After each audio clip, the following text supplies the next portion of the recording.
ஆடவர் உலகம் வேட்டியில் உதயம். உதயம் வேட்டிகள் ஷர்ட்டுகள். பாஜக மூத்த தலைவர் அமித்ஷா மீது தெலுங்கானா காவல்துறை வழக்கு பதிவு செய்திருக்கிறது. வாகன பேரணியின் போது தேர்தல் நடத்தை விதிகளை மீறியதாக காங்கிரஸ் அளித்த புகாரின் பேரில் நடவடிக்கை எடுக்கப்பட்டிருக்கிறது. அமித்ஷா உள்ளிட்ட 5 பேர் மீது தெலுங்கானா காவல்துறையில் வழக்கு பதிவு செய்யப்பட்டிருக்கிறது. அண்மை செய்தியாக பார்க்கிறோம். பாஜக மூத்த தலைவர் அமித்ஷா உள்ளிட்ட 5 பேர் மீது தெலுங்கானாவில் வழக்கு பதிவு செய்யப்பட்டிருக்கிறது. அண்மை செய்தியாக பார்க்கிறோம். வாகன பேரணியின் போது விதிமுறைகளை மீறியதாக காங்கிரஸ் அளித்த புகாரின் பேரில் இந்நடவடிக்கை எடுக்கப்பட்டிருப்பதாக தகவல் வெளியாகி இருக்கிறது. கூடுதல் விவரங்களோடு மூத்த செய்தியாளர் கணபதி இணைந்திருக்கிறார். கணபதி, என்னென்ன பிரிவுகளின் கீழே வழக்கு பதிவு செய்யப்பட்டிருக்கு? விரிவான விவரம்.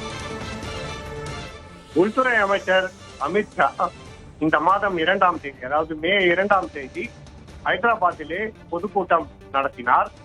அந்த பொதுக்கூட்டம் நடந்த சமயத்திலே பிரச்சார மேடையிலே அமித்ஷா பிரச்சாரம் நடத்தி கொண்டிருந்த சமயத்திலே குழந்தைகள் இருந்தார்கள் எனவும் அவர்களிடம் பாரதிய ஜனதா கட்சியின் தேர்தல் சின்னம் இருந்தது எனவும் புகார் அளிக்கப்பட்டிருந்தது.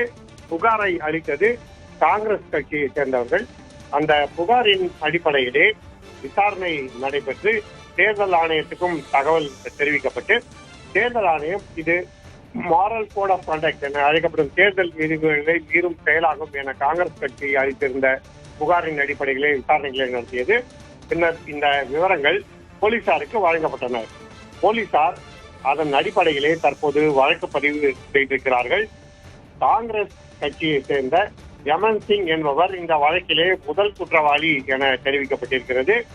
இதை தவிர உள்துறை அமைச்சர் அமித்ஷா, ஹைதராபாத் தொகுதி பாரதிய ஜனதா கட்சி வேட்பாளர் மாதவி லதா மற்றும் மத்திய அமைச்சர் கிஷன் ரெட்டி ஆகியோர் மீது வழக்கு பதிவு செய்யப்பட்டிருக்கிறது.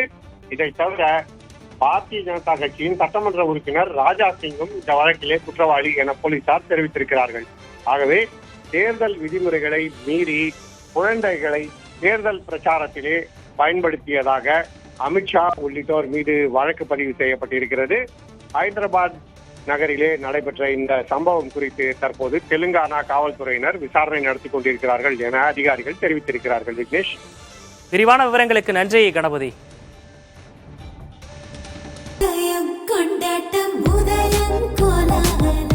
ஆடவர் உலகம் வேட்டியில் உதயம்.